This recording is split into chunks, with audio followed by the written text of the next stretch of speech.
Madame, Monsieur, bonsoir. Que faut-il pour que le gouvernement donne l'ordre pour que la dette intérieure soit payée? La dette intérieure, vous le savez, soutient les opérateurs économiques congolais. Et pourtant, cette situation n'est toujours pas résolue. Qu'attend-il le gouvernement à pouvoir donner l'ordre pour que la dette intérieure soit payée? Et quels sont les avantages qui sont liés au paiement de la dette intérieure? Nous allons en parler dans cette émission. On va revenir sur cette affaire des embouteillages à Kinshasa. Les embouteillages, qui a conseillé cette stratégie de la circulation à sens unique? Nous allons en parler dans cette émission. Qu'est-ce qu'il faut faire? Faut-il élargir la ville de Kinshasa au-delà de l'aéroport d'Ndjili, ou bien avoir une nouvelle ville du côté de la commune de Maluku? Et en troisième position, nous allons parler de la Constitution, le projet de révision de la Constitution ou du changement de la Constitution. L'UDPS et l'UNC seraient en train d'aller vers un divorce. Vital Kamerhe ne s'est toujours pas prononcé par rapport à ce projet. Les autres se sont prononcés. Le président du Sénat, Samalou Kondé, s'est prononcé en faveur de la révision ou du changement de la Constitution. L'opposant Adolphe Muzito l'a fait. Les autres ne l'ont pas encore fait. Kamerhe, président de l'Assemblée nationale, reste muet sur cette question. Notre invité, il n'est plus à présenter. Il s'agit de M. Gabriel Mokia. Bonsoir. Bonsoir, monsieur le journaliste. Gabriel Mokia, vous êtes président du MDECO. Oui, Mouvement des démocrates congolais. Vous allez bien? Très bien. Alors, avec vous, nous allons essayer un peu de parler de ces trois sujets. Le problème de la dette intérieure, on va commencer par là. Le problème des embouteillages à Kinshasa. Et puis, le problème de la révision de la Constitution. On commence avec la dette intérieure. La dette intérieure qui est toujours là. Les opérateurs économiques qui ne se font toujours pas payer. Comment vous trouvez cette situation? C'est déplorable. Parce que quand on est au gouvernement, il faut tenir compte aussi des autres. Les autres, là, c'est qui? Nous autres. Moi, j'étais opérateur économique. Je sais ce que ça fait. Quand tu n'as pas l'argent, tu ne peux pas importer ni exporter. Mais si l'État bloque votre argent, sachez que vous allez aussi bloquer le peuple congolais de beaucoup de matières en importation ou en exportation. Alors là, je crois que le gouvernement doit réfléchir 1000 fois. Il faut quand même bouger pour la dette intérieure. Toute une année, personne n'est payé. Donc on regarde les Congolais comme ça. On a confié le pouvoir, c'est pour aider aussi ceux qui vous ont confié ces pouvoirs. Mais si le pouvoir est là comme ça, ne dit mot, aucun mot, ça dit qu'on va mourir de faim. Et moi qui défendais le pouvoir, comment je peux défendre le pouvoir, payer les médias, payer ceci, si je n'ai pas de possibilité? Hein? Je vois les opposants, ils sont très nombreux à train de critiquer notre groupe de pouvoir. Mais il faut avoir des moyens pour répliquer. Oui, justement.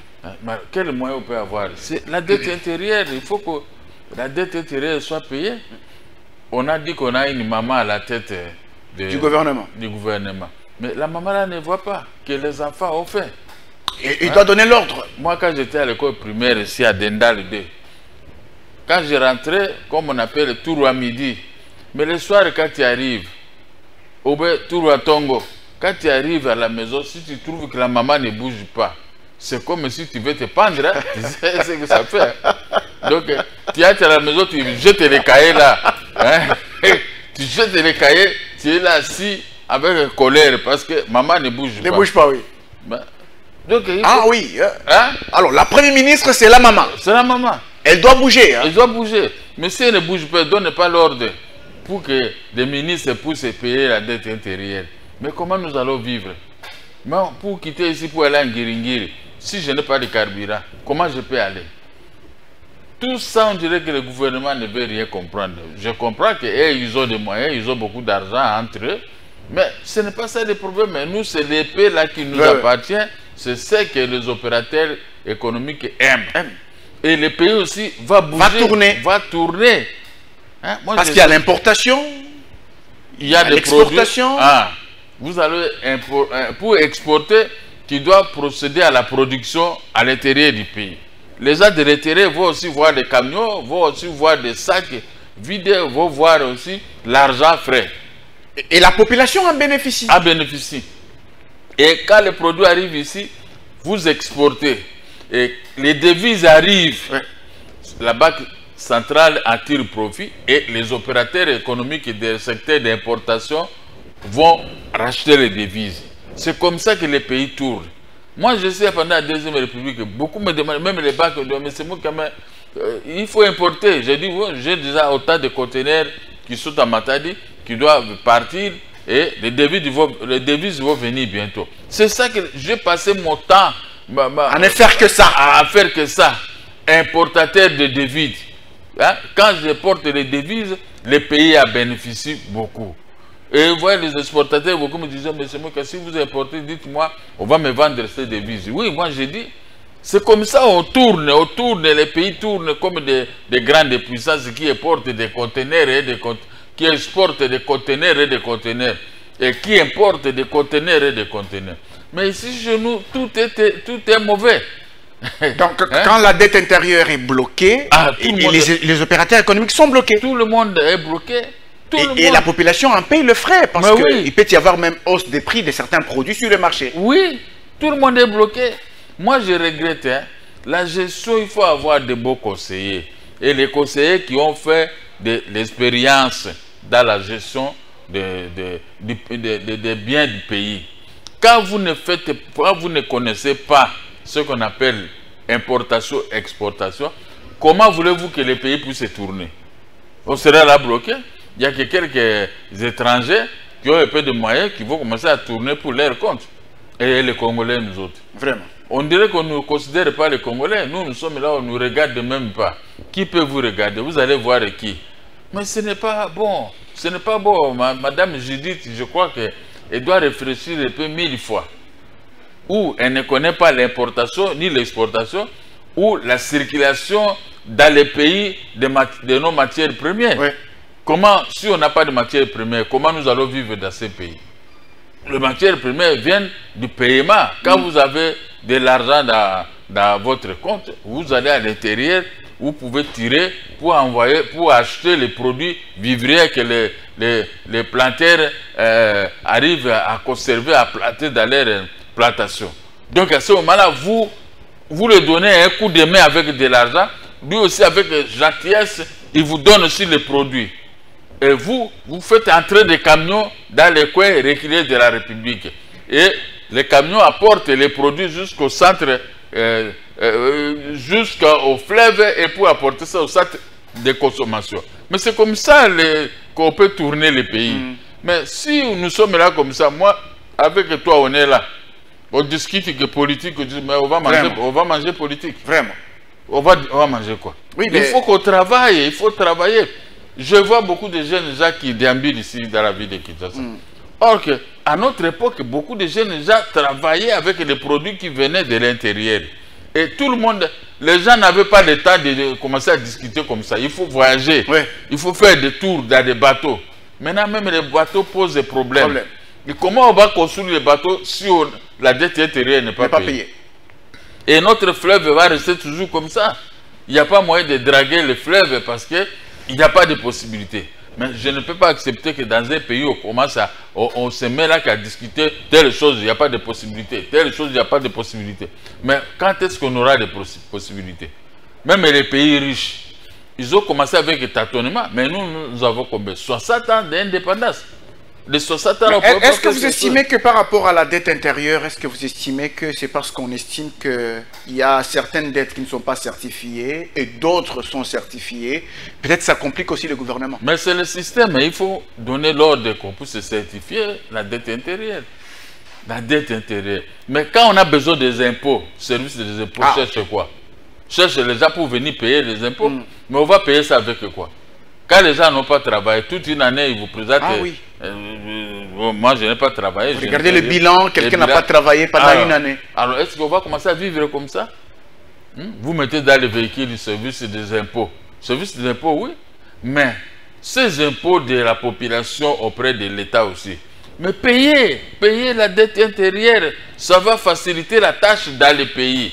Moi, je le dis à connaissance des causes. Je suis un ancien opérateur économique. Quand vous parlez des opérateurs économiques, moi, je regarde, je vois la façon dont les gens travaillent. Je regrette beaucoup, je dis, ils ne peuvent pas nous atteindre pendant notre époque.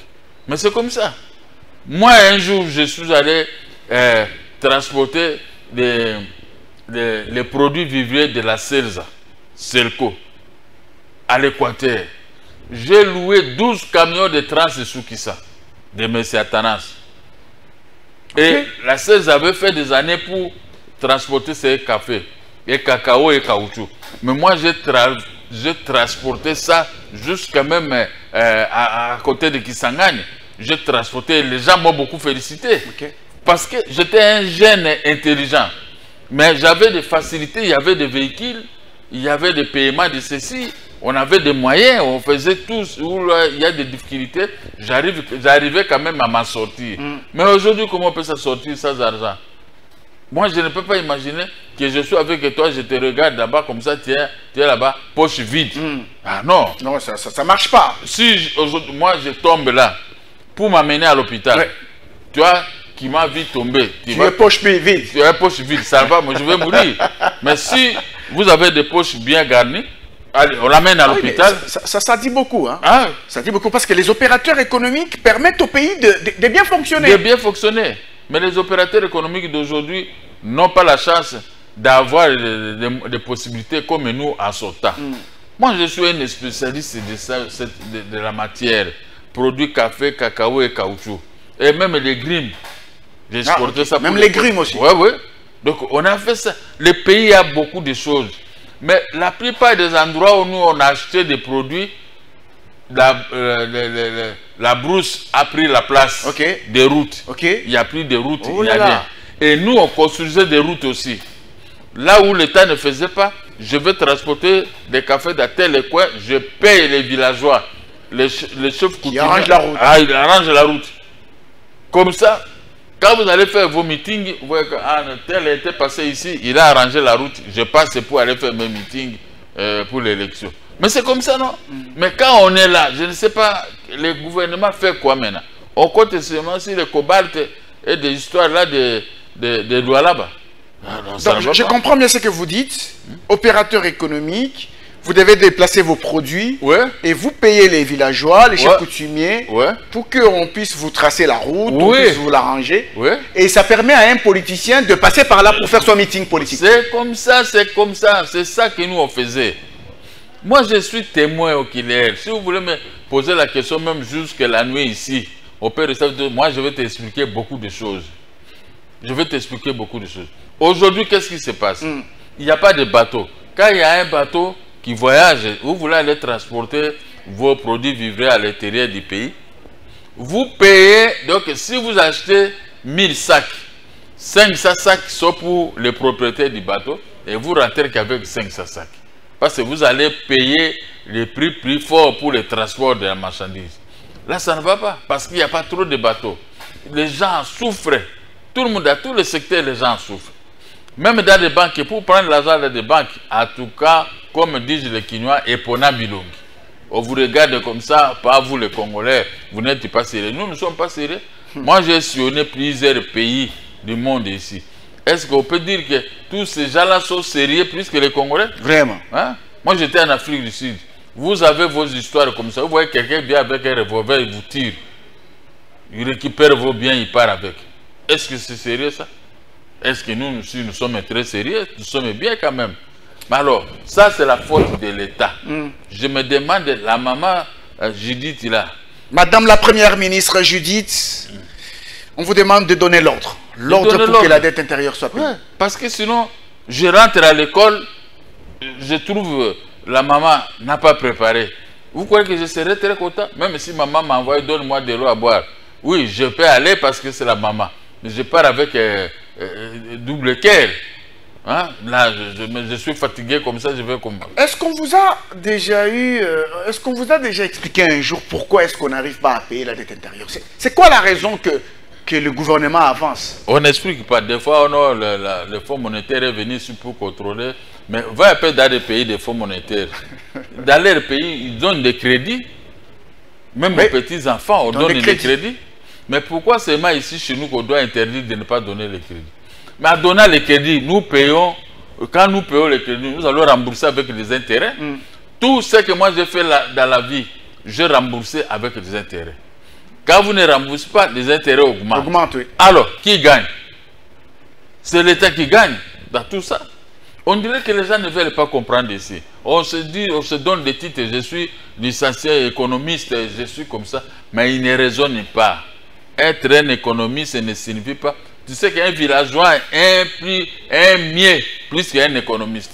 Parce que lui, il peut vous faire raisonner que si je fais ça, ça va donner ceci, ça peut produire ceci, voici ce que je veux gagner. Mais vous, avec votre bagage intellectuel, vous allez faire des calculs, vous expliquer des choses qui n'ont pas de sens. Est-ce qu'on pourrait comprendre que si on n'arrive pas à payer la dette intérieure, c'est peut-être parce qu'il y a moins de liquidités dans la trésorerie du gouvernement? Mais comment on peut avoir de liquidités? Avec les opérateurs économiques. Quand les opérateurs économiques tournent, l'État aussi a des liquidités dans la banque centrale. À tout moment. Nous, à notre tour, on avait des liquidités. Hein? On avait des liquidités. Les jours que moi j'étais parti à la banque centrale, le cacao est arrivé à Hambourg avec un peu de moisissure. On m'a appelé à Hambourg, je suis allé vers là-bas, nous allons négocier. Je suis venu pour aller à la banque centrale négocier pour qu'on puisse baisser un peu les prix qui étaient déjà facturés parce que la facture était déjà entrée. Mais ces gens-là, la banque centrale m'a dit, Mokia, vous nous faites la fierté. La banque tourne avec ce que vous faites ici. Ok. Un directeur de la banque, avant de me donner un document, me dit, la banque tourne avec tout ce que vous nous envoyez ici. Mais c'est comme ça, non? La banque peut tourner avec quoi? Ça va tourner avec les exportations que vous faites. Quand moi j'entre dans des banques, tu vois, le directeur de la banque m'appelle directement, M. Mokia, vous avez combien de conteneurs? J'ai dit, je cherche l'argent pour augmenter, arriver même à 30 conteneurs pour exporter. On s'arrange pour me donner les crédits. Je discute comme ça, vraiment, on s'arrange pour me donner les crédits. Même s'il faut demander après le sous-bassement, mais on me donne d'abord l'argent. Il voit l'intérêt. Hein? Mais quand on me donnait l'argent, moi j'étais correct. Parce que directement j'achète les produits et j'amène la lettre auprès de la banque et je dis, voici la lettre, ça aide à tel dépôt. Et le dépôt certifie. Et quand la banque voit la certification du dépôt, un dépôt agréé de l'État, on me donne l'argent directement. Et quelques jours, vous voyez, le rapatriement qui arrive. Vous voyez que je suis heureux et la banque aussi est heureuse. Mais aujourd'hui, tout est compliqué. Oui. Tout est compliqué. Madame la Première ministre, veuillez donner l'ordre qu'on paye la dette intérieure. La dette, on appelle dette intérieure parce que ce sont les opérateurs économiques. C'est pour le fonctionnement de la nation. La nation doit tourner. Hein? Nous, on obtenait des crédits revolving. Tu te rends compte? Un blanc qui ne me connaît pas, on se connaît qu'avec les Telex à ce moment-là. On ne sait pas avec les Telex. Mais il m'envoie de l'argent. Moi, au moins, j'avais la chance. Si vous allez dans des banques, vous allez trouver les écritures sont là. On le dit à la banque, payer ce revolving, ce document de revolving, ce Telex, avec la signature de M. Mokia. Pas avec les produits que je présente à la banque pour me payer, mais avec la signature. Quel est le degré de confiance? Moi, jusqu'à ma mort, je suis très heureux. Vous avez bien travaillé. J'ai bien travaillé, je suis très heureux. Le Mundela, il me dit ça, payer avec la signature de M. Mokia. Je fais le document, je signe, je dépose à la banque, on met l'argent dans mon compte. Vous voyez? Et avec cet argent, j'ai commencé à acheter maintenant les produits. Et pour mériter cette confiance-là, vous avez fait quoi? C'était quoi votre secret? Vous étiez réglo dans les affaires. Le secret, c'est les exportations. Quand on voyait que M. Mokia, il exportait beaucoup, de dire ça, c'était type qu'on peut faire confiance. Vous voyez, tout ce qu'on exportait ici, c'est en Europe. Je suis arrivé en Anvers. On m'a reçu par plusieurs blancs, des grands patrons, des patrons et des patrons, même des femmes. On m'a reçu à une soirée. On m'a dit beaucoup de choses. On dit, mais vous êtes jeune comme ça. Comment vous avez cette intelligence d'envoyer des conteneurs tout le temps ici à Anvers, tout le temps ici à Anvers? Tu veux qu'on te donne combien? Et j'ai perds beaucoup d'argent. Tel on a donné 200 millions de francs belges. Tel on a donné 400 millions. Toi, tu veux qu'on te donne combien? Moi, j'ai dit, donne-moi seulement 30 millions. On dit, mais comment tu peux demander un peu comme ça? Pas 30 millions. Je dis, il faut que je sois à mesure de rembourser. Et on m'a donné 30 millions. Ah, ok. L'argent est arrivé à la banque. Moi, j'ai quitté la Belgique, je suis rentré. J'ai trouvé l'argent et je me suis mis dans le travail. Et j'ai envoyé les produits. On m'a remercié. J'ai des téléx dans mon bureau, des téléx de remerciement. Voilà. Quand vous êtes dans un pays, des responsables, des ministres voient que de telles et telles catégories de personnes sont déjà correctes, en tout cas, il faut leur faire confiance. Il faut les faire confiance. Utiliser pour faire tourner la nation. À travers des pays va marcher. Des pays vont marcher. Ce n'est que maintenant que j'ai appris que des gouvernements qui se sont succédés, ils ont annulé le service de réglementation de change et des accords internationaux à la Banque centrale. Mais c'est ce service que nous, on s'attelait, on allait là-bas, on faisait des affaires. Ils ont annulé ça. Ils ont annulé ça, moi je ne comprends pas. Parce que même, ils ont amené que des rébellions dans notre pays.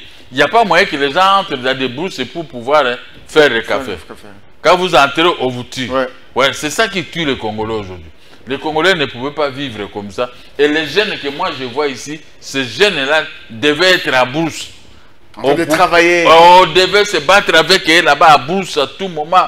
Vous achetez 100 tonnes, moi j'achète 200 tonnes ou 300 tonnes de produits. Et j'amène ici à la... On fait on va décortiquer les cafés, on va retraiter, on va des sacs vides. Nous on achète des sacs vides auprès de Tisakine aujourd'hui. J'ai vu que je suis passé là-bas.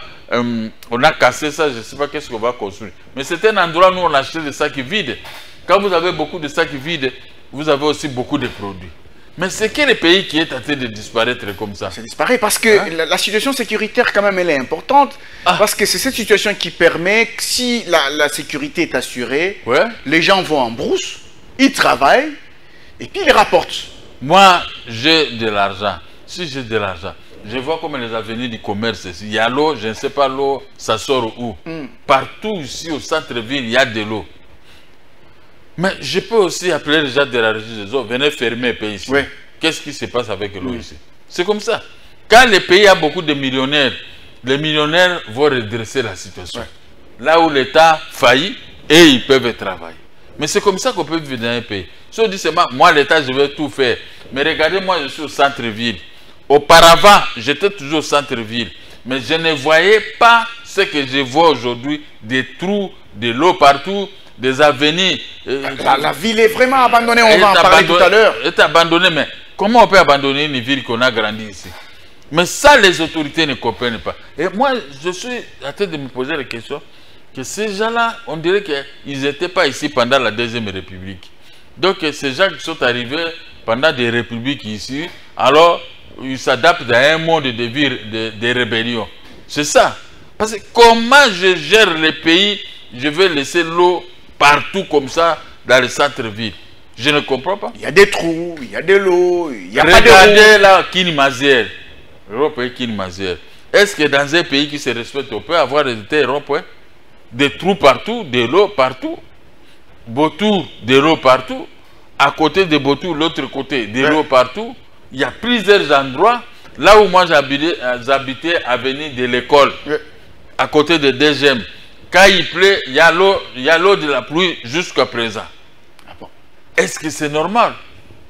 Moi j'habitais dans le 3e niveau là-bas. Là, j'ai fait des enfants là-bas.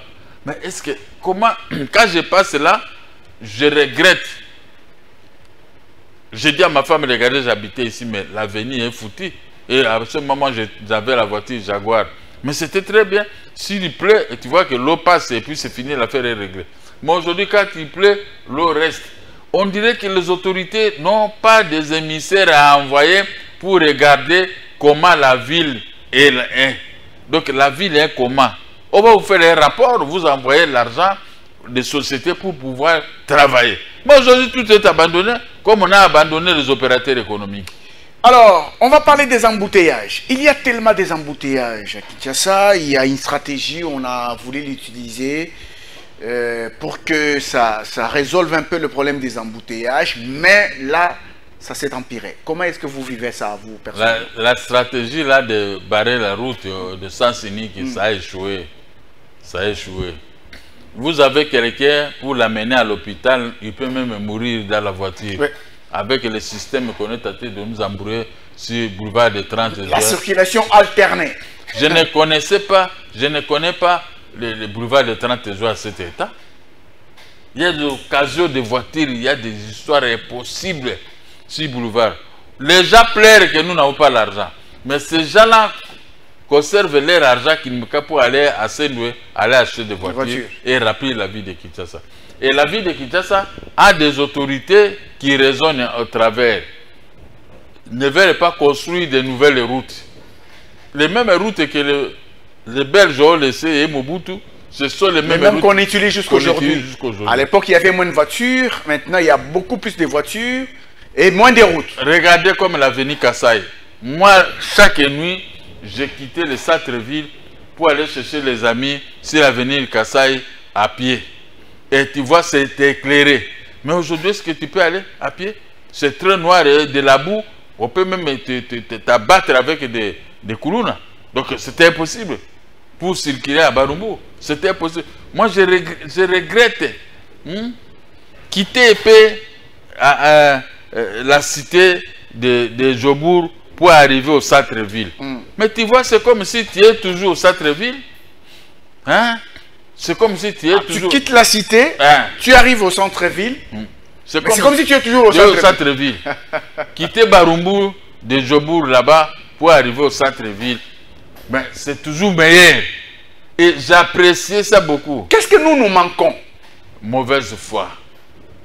Les Congolais sont des gens qui sont animés par mauvaise foi. Ils cherchent ce que leur poche. Mais quand vous allez à Jobour, vous allez à Belgique, à France, tout l'argent qu'on nous prive ici est expédié là-bas. Tout le monde, les gens ici que vous voyez ici comme ceci, mais ils ont beaucoup d'argent qui transfèrent. Tous les jours, ils transfèrent de l'argent en Europe. Et ça construit les autres pays? Les autres pays, mais nous sommes abandonnés. Moi, j'ai eu la chance, ma femme a tout fait pour qu'on puisse voyager. Je suis arrivé à Suisse, identique. Je suis arrivé à Bilbao, à côté de l'Espagne, identique. Je suis arrivé à Madrid, identique. Je suis arrivé à France, identique. Je suis arrivé à Bruxelles, identique. Je pars en Afrique du Sud, identique. Mais quand je suis descendu à Kinshasa, j'ai commencé même à pleurer, à verser des larmes à partir de l'aéroport international de Quand les Congolais rentrent au pays, ils arrivent à l'aéroport, ils disent, oh, nous sommes encore rentrés dans ce pays. Tu passes aux moustiques, tu passes aux embouteillages, tu passes aux mamans qui vendent ici les grandes avenues. Mais moi, je peux vous dire, j'ai été en Afrique du Sud. J'ai été partout en Afrique du Sud, capitale de l'Afrique du Sud. J'ai été à Cape Town. J'ai été presque partout là en Afrique du Sud. Est-ce qu'il n'y avait pas de mamans là-bas? Est-ce qu'il y a que des mamans ici au Congo qui préfèrent vendre sur les grandes avenues et préparer les foufous sur les grandes avenues pour les gens qui mangent des foufous? Sur les grandes avenues, vous trouvez les gens en train de préparer des foufous sur le boulevard. Moi, souvent je m'arrête et je dis, maman, ce que vous faites là, c'est sérieux. Vous quittez votre commune pour venir salir la ville de Kinshasa, la Gombe. Est-ce que c'est normal? Oh, Tokoli Anini, parce que bah n'a pas la classe. Vous voyez maintenant les langages. C'est toujours ça, pour un peu vous affaiblir en fait. M'affaiblir. Mais vous vous affaiblissez vous-même. Quand vos enfants vont aller en Europe et vont voir ça, ils ne vont plus avoir l'idée de rentrer au Congo. Oui, il y a des gens qui ont fait des années, 40 ans, 50 ans en Europe. Parce que là, c'est bon. Quand la pluie est terminée, vous sortez avec votre voiture, vous faites vos courses. Mais ici, chez nous, si la pluie est terminée, vous allez partir où? C'est malheureux. L'avenue que moi j'habite, l'avenue de travailler ici à Gombe, que le gouverneur passe d'abord un jour là-bas pour voir là où habite un politicien. Trop de trous. Donc, il n'y a pas moyen ici l'avenir du commerce. Est-ce que vous estimez qu'il faut étendre la ville de Kinshasa au-delà de la commune de Maluku, par exemple? Construire une nouvelle ville là-bas, avoir des marchés là-bas, des écoles. Il faut avoir des connaisseurs. Vous mettez n'importe qui gouverneur de la ville de Kinshasa. Il n'a jamais vu des gouverneurs des autres provinces, des autres pays du monde. Il vient seulement comme ça gouverner avec un faux programme qui n'arriverait même pas à exécuter ça. Mais quand vous l'appelez aux médias, il raconte des choses, je vais avoir autant de millions et tout ça. Vous voulez toujours avoir des millions à l'étranger. Mais si chez nous, vous ne pouvez pas travailler pour avoir des millions, tout l'argent que vous récoltez ici dans des taxes, ça entre où? Et nous n'avons pas un système, un bon système où on peut contrôler des gouverneurs, on peut contrôler les bourgmestres dans votre municipalité, combien d'argent qui entre, autant. On a tout ça au contrôle, mais ici chez nous c'est zéro. On n'a rien. Donc moi qui vous parle, en âme et conscience, j'assume, il n'y a rien, il n'y a rien, il n'y a personne qui est intelligent. Va un peu vers le Kimbansek là-bas, vers le Kingasani. Regardez comment la population vit. Vraiment. C'est malheureux. Vous allez verser des larmes comme ça, ah, ça c'est mon pays. Bon, hein? On estime qu'il y a une surpopulation du fait de la guerre dans l'Est et de la précarité dans les provinces. Les gens accourent vers le... Mais quelle est la politique maintenant? Ah oui, il faut trouver une solution pour ça. Il n'y a pas de solution. Vous plairez seulement les gens qui arrivent, Mais ces gens, même les gens, d'autres enfants des autres pays vont toujours vous rappeler ici parce qu'il n'y a pas un système de contrôle. À l'époque, à l'État belge, on contrôlait. Toi, tu n'as pas de documents. Tu es né où? Tu es qui? On vous refoule. Au village. Au village. Comme ça. Moi, j'étais au village. Moi, je suis né au village. Mais je voyais les gens qu'on refoulait de Kinshasa qui venaient là-bas. On l'a refoulé. Pourquoi? Oh, pour telle chose. Mais aujourd'hui, tout le monde entre dans des bateaux, dans des avions. Et on n'a même pas d'avion. Moi, comme je suis là, si je vais aller à Durban aujourd'hui, je prends l'avion, je descends à Djobour. Je paye les billets à l'aéroport même. Quelques minutes, je suis à Durban. C'est comme ça, c'est ce qu'on a fait, ce dernier truc que j'ai fait ici. Et pour rentrer à Kinshasa, j'ai payé seulement les billets Durban, Djobour, j'ai pris l'avion Kinshasa. Voilà comment les autres se sont organisés. Et à chaque minute, il y a des avions qui décollent pour leur province. Vous voulez aller à tel pays, à telle province, vous prenez l'avion, il y a la destination. Vous voulez aller, c'est bien organisé.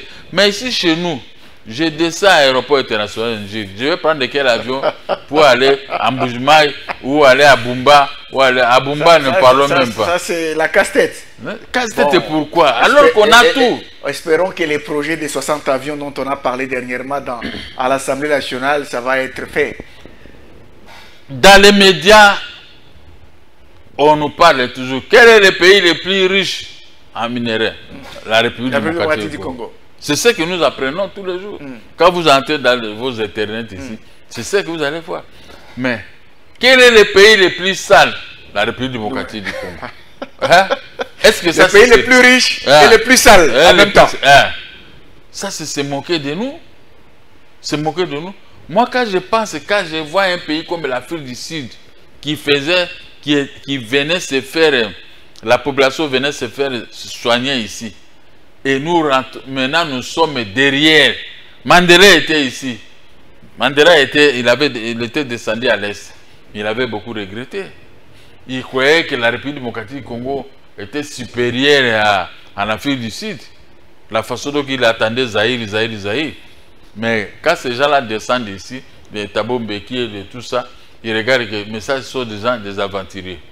Vraiment. Mais quand ils regardent dans leur coffre-fort, ils voient que tout l'argent de la République démocratique du Congo part là-bas.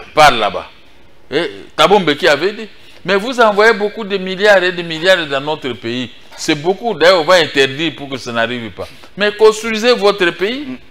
Mais les autorités congolaises sont là comme ça, je peux dire comme ça. Donc, vous estimez qu'il y a des hommes et des femmes qui ne sont pas intelligents au Congo? Ah, c'est ce que je vois. Ils sont peut-être pas intelligents, Ils ne connaissent pas peut-être ce qu'il faut faire. Ils ne connaissent pas la valeur de ces pays.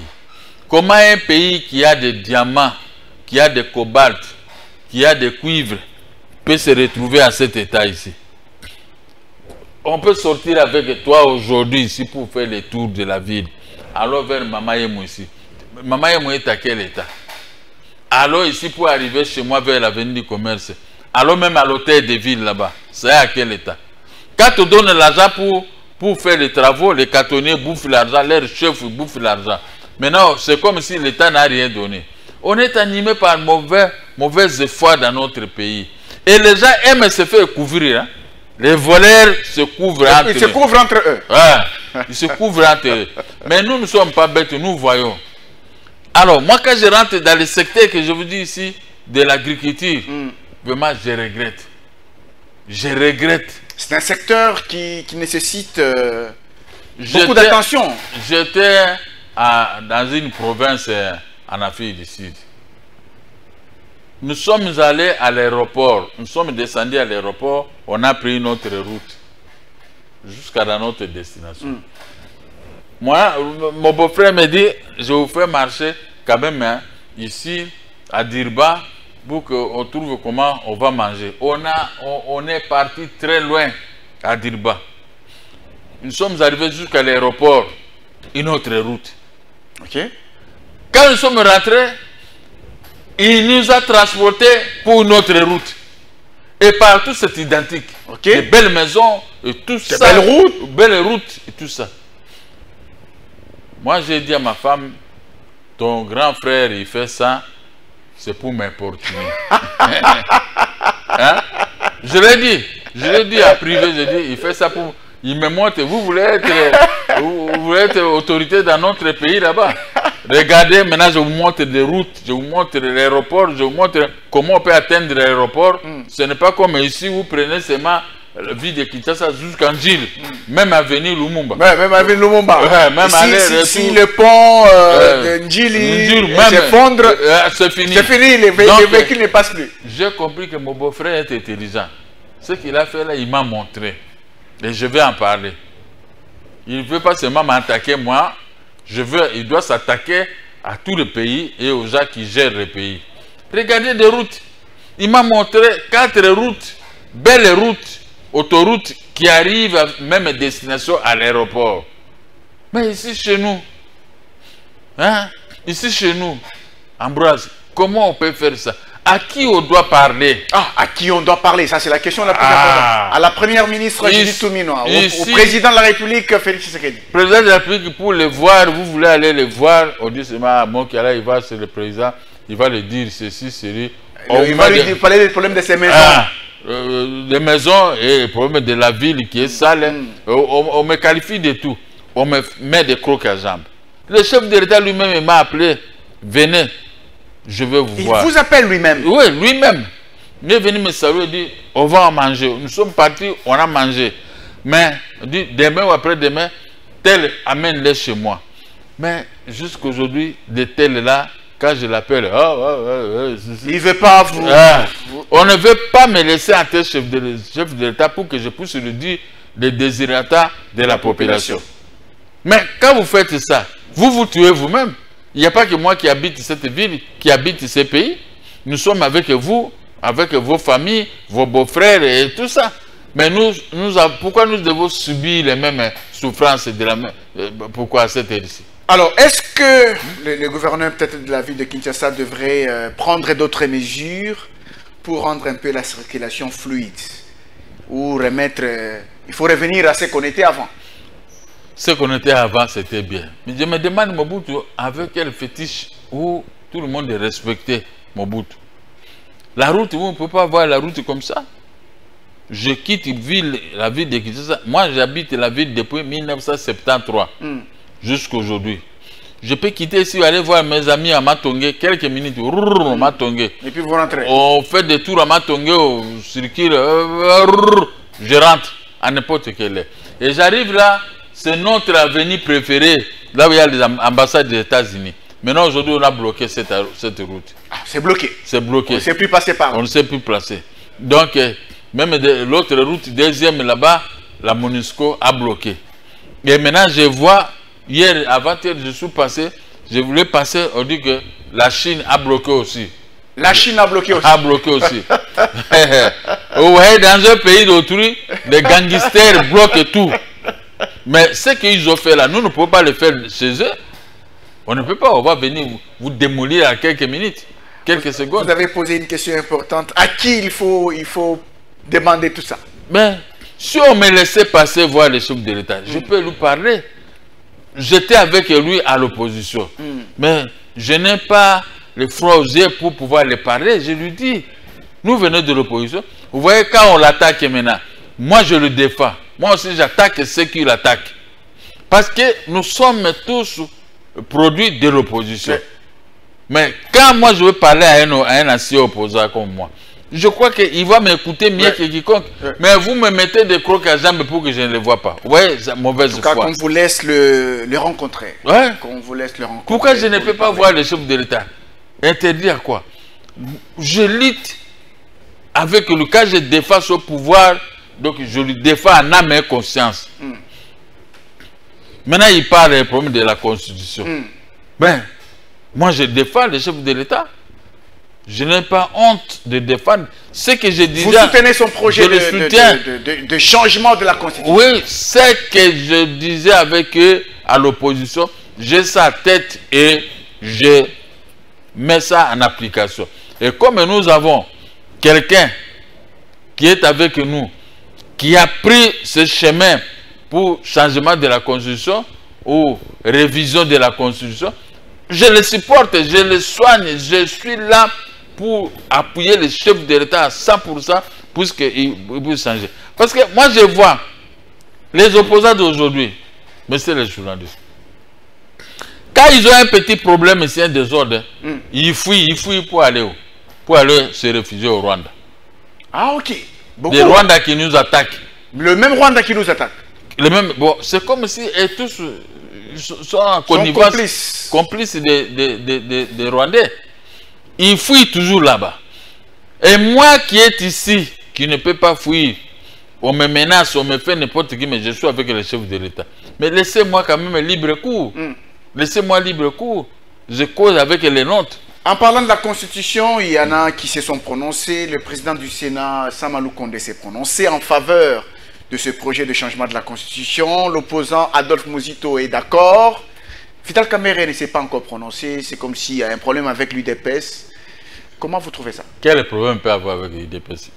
Le président de la République a fait tout pour qu'il soit désigné président de l'Assemblée nationale. Est-ce que l'UDPS avait dit quoi? Est-ce que l'UDPS avait créé? Avec critiqué le chef de l'État? Quand quelqu'un vous donne les fisc, le fer de manioc qu'on appelle le pondou, vous avez mangé, ne soyez reconnaissant envers lui. Le chef de l'État a tout fait, même Samalou Condé, pour qu'il soit président du Sénat. Oui. Alors, il a tout fait pour que les autres là, qui sont deuxième vice-président, premier vice-président de l'Assemblée nationale et du Sénat. Mais ça, c'est le chef de l'État qui a joué le jeu. Maintenant, aujourd'hui, vous pouvez être contre lui. Pourquoi? Nous sommes avec eux dans ce mouvement que le chef de l'État a créé. Quand est-ce qu'ils ont déjà convoqué la réunion, ils nous ont appelés? Moi, je suis tout près d'ici. On peut envoyer la convocation. Nous avons l'union sacrée. Vous convoque pour telle réunion. Chacun doit donner ses idées. Est-ce qu'on nous convoque? On ne nous convoque pas. Quand vous sabotez les membres de l'union sacrée, et vous voulez maintenant vous apprendre au chef de l'État, pourquoi? Parce que lui, il vous soutient à ça pour ça. Vous devenez président de l'Assemblée nationale, vous devenez ceci, vous devenez ceci. Et nous autres, nous sommes là, nous ne sommes pas là. Nous n'avons rien, rien du tout. Et quand vous voyez ces gens-là, ils ont beaucoup d'argent. Donc ils ont beaucoup d'argent. Ils respirent bien. Mais nous sommes avec eux, même bateau. Est-ce que nous respirons bien comme eux? Vraiment, mais nous ne faisons rien, mais nous soutenons le chef de l'État à 100%. À 100%. Alors, une dernière question en ce qui vous concerne, avec votre situation. Les gens me demandent toujours, quand je vous reçois sur ce plateau, ils veulent connaître votre situation avec les maisons, ainsi de suite, où est-ce que vous en êtes.